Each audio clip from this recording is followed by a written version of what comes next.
So, good morning guys. So, paano i-check yung sirang rectifier ng Yamaha MIUI 125. So, dito tayo. So, ito, bago to guys. So, i-check natin yung resistance kung may short siya. So, kailangan may mga reading yan. Yan, may reading. Diba? Tusok mo dyan, dapat may reading yan. Parang lumuwag. So tutusokin mo dito, tapos itusok mo lahat.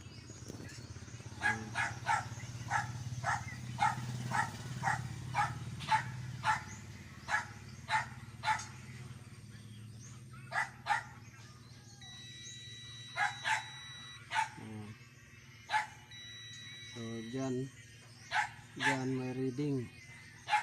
Nakita nyo? May reading dyan. So dito naman sa kabila, yan. So yan.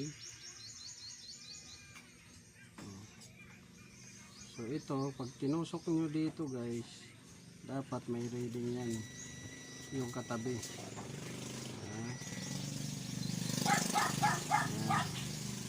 Tapos pag binaliktad nyo naman, dapat may reading din dyan sa magkatabi na yan. Ayan.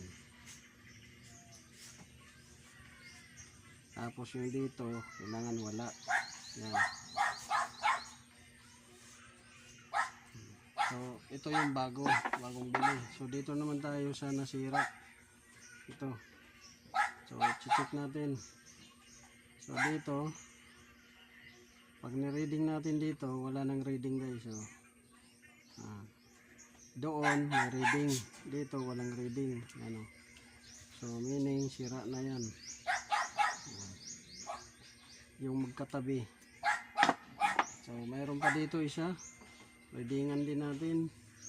Yan. So ito may reading pero zero na yung reading niya. Yan. Tapos yung katabi naman dito, readingan natin. Yan. Basta yung magkatabi. Kailangan walang reading. Yung magkatabi na yan, walang reading. Yan. Tapos ito, walang reading dapat yan. Saka ito. Pag nilipat mo, dapat magka-reading yan sila. Dito, sa magkatabi. Yan. Pero dito, dapat wala. Katulad rin nito. Ito, bago to. So, readingan natin yung magkatabi. Yan. Yan, wala siya. Pag binaliktad mo, yan. Positive yung ilalagay mo dito, lead. Tapos yan. May reading siya. Pag dito, wala. Yan. So, ito, goods pa sana to. Pero, short na to.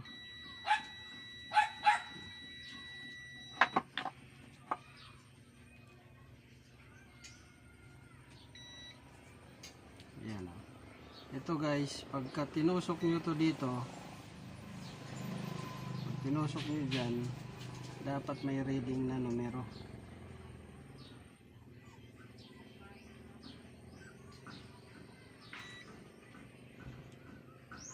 Pag tinusok nyo, may reading dapat yan.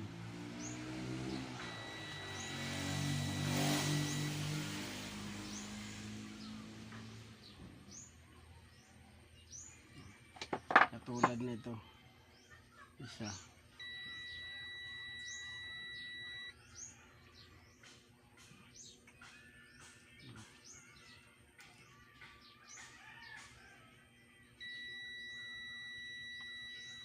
So yan.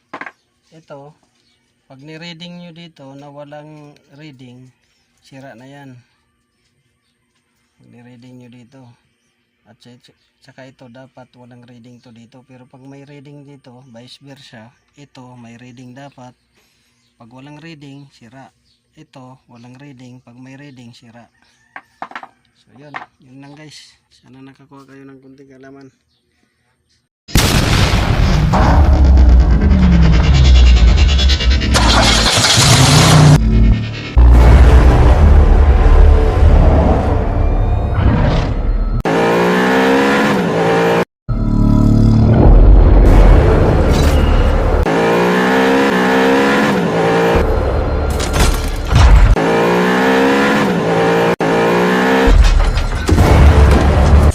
Make